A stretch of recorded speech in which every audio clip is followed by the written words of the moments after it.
विधानसभेची निवडणूक आहे. प्रत्येकजण आपापल्या पद्धतीने आपली ताकद कशी वाढेल हा प्रयत्न करत असतो. आज बच्चू कडू शरद पवारला भेटायला गेले, आणखीन कोण कुणाला भेटायला जातील, आमच्याकडे अनेक लोक येतात.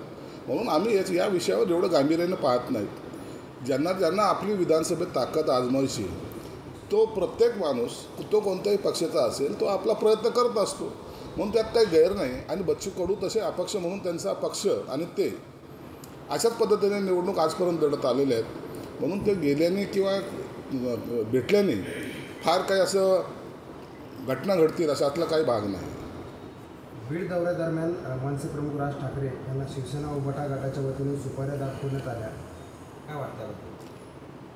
उबाटा गटाचं आणि राज ठाकरे साहेबांचं हे आपसातलं असलेलं वैर हे उबाटा गटाने व्यक्त केलेलं आहे. ना उबाटा गटाला मराठा आरक्षणाशी काही घेणं देणं आहे, ना इतर बाबीशी घेणं देणं आहे. परंतु राज ठाकरेंनी आमच्या इकडे येऊ नये म्हणून तर दर्शवलेला विरोध आहे. आणि आता त्याचं उत्तर राज ठाकरे उबाटा गटाला देतील. सुपाऱ्या फेकणं हे प्रतिकात्मक आहे, कारण ज्या पद्धतीने सुपाऱ्या घेऊन राजकारण केलं जातं त्यावर मनसे विरोधात ही शिवसैनिकांची प्रतिक्रिया आहे असं अंबादास दानवे यांनी म्हटलं आहे. हेच लोक कधी काळी राज ठाकरेंच्या पाया पडणारे लोक होते.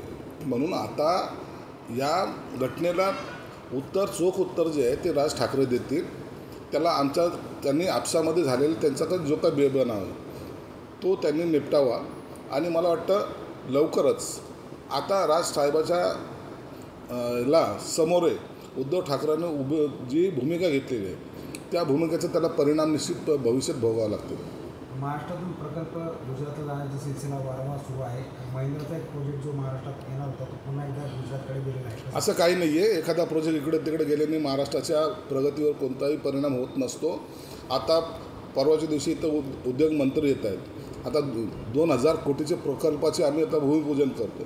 म्हणून आता महाराष्ट्र हा समृद्धीकडे चाललेला आहे. महाराष्ट्र हा एक नंबर आहे आणि तो एक नंबरच राहील. शेवटचा प्रश्न, उद्या मुख्यमंत्री संभाजीनगर जिल्ह्याच्या दौऱ्यावर येतात. कसा दौरा असेल आणि काय नियोजन करण्यात आलं? उद्या मुख्यमंत्री संभाजीनगरच्या दौऱ्यावर येतात. डॉक्टर बाबासाहेब आंबेडकरांच्या त्यासाठी जे 5 कोटीचा निधी दिला आहे त्या कामाचं भूमिपूजन करणार आहेत. संभाजी महाराजांच्या पुतळ्याचं ते त्या सुशोभीकरणाचं त्याचं भूमिपूजन करणार आहेत. आणि कार्यकर्त्याशी भेटीगाठी घेऊन ते जाणार आहेत. परंतु 12 तारखेला पुन्हा विभागवार सर्व शिवसेना, भाजप आणि अजितदादाचे राष्ट्रवादी यांचा एक मेळावा संत एकनाथ नाट्यगृहामध्ये सकाळी 11 वाजता होणार आहे. या बैठकीला सुद्धा राष्ट्रवादी काँग्रेस आणि भाजप शिवसेनेचे काही नेते, प्रमुख नेते हे मार्गदर्शन करणार आहेत. निवडणुकीचा विधानसभेचा आता प्रचाराचा शुभारंभ झालेला आहे. आणि पुढच्या 8-10 दिवसानंतर या सगळ्या महायुतीच्या नेत्यांच्या या मतदारसंघावाईज सभा घेण्याचं आम्ही आयोजन केलेलं आहे.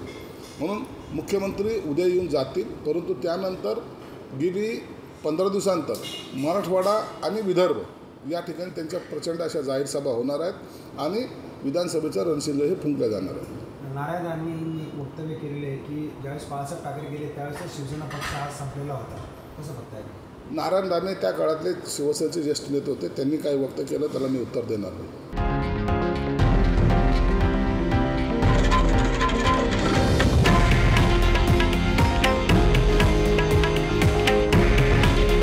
हे आहे देशातील नंबर 1 न्यूज नेटवर्क आणि आपण पाहत आहात TV9 मराठी. काळजी तुमची, हित महाराष्ट्राचं.